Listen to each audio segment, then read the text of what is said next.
এই বর্ষায় মুহুরটুলির পুরনো দেয়ালে লেগেছে কৃষ্ণচূড়ার রং।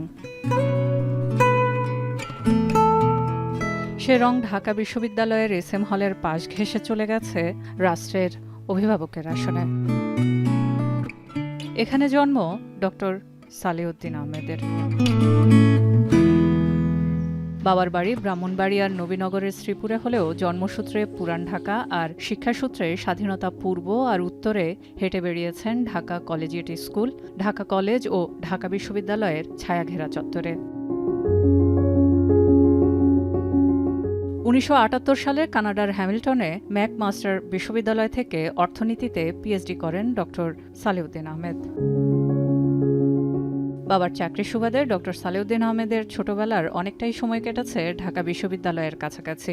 1970 সালে সেই বিশ্ববিদ্যালয়ের অর্থনীতি বিভাগের প্রভাষক হিসেবে যোগ দেন। জীবনে পরতে পরতে কর্মজীবনের হরফে যোগ হয় পাকিস্তানের সিভিল সার্ভিস, ঢাকা জেলার সহকারী কমিশনার, পিরোজপুর জেলার নির্বাহী ম্যাজিস্ট্রেটের দায়িত্ব। গবেষণা প্রতিষ্ঠান national foundation for research on human resource development অর্থাৎ বর্তমান Bangladesh institute of development studies BIDSAO।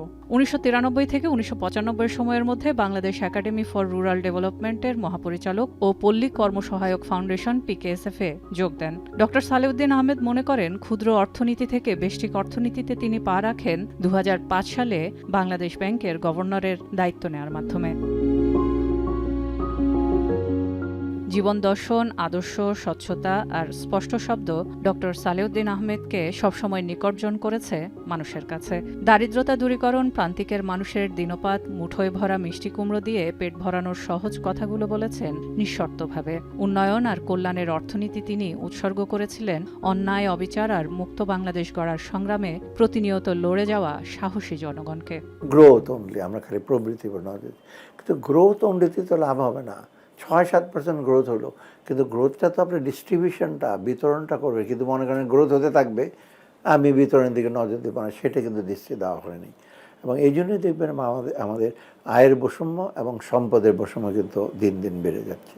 এই মুহূর্তে একটি বেসরকারি বিশ্ববিদ্যালয়ে অর্থনীতি বিভাগে অধ্যাপনা করছেন সালেউদ্দিন আহমেদ। তবে প্রান্তিকের মানুষের দুর্দশার হাওয়া যেন কোথাও গেঁথে থাকে। ক্লাইমেটের ব্যাপারটা আমাদের কিন্তু একটু ভালনারেবল ওই দিক দিয়ে আমাদের দেশটা, কারণ মার্জিন ল্যান্ডের লোক থাকে, বরগুনা, ইভেন আমি পিরোজপুরেতে এসডিও ছিলাম, ওখানে কোথায় থাকে এক নদী নালা খাদাখন্দে ভোট দিয়ে ওখানে একটু বৃষ্টি, একটু বন্যা হলেই, বন্যা পিরোজপুরে হয় না, কিন্তু অনেক আইলা সিডর ওদিকে তো হলো বেশি। সাতক্ষীরা টাতক্ষীরার দিকে তো লোকজন এই যে নোনা পানি চলে আসছে, আর যারা একদম মার্জিনাল ল্যান্ডে থাকে।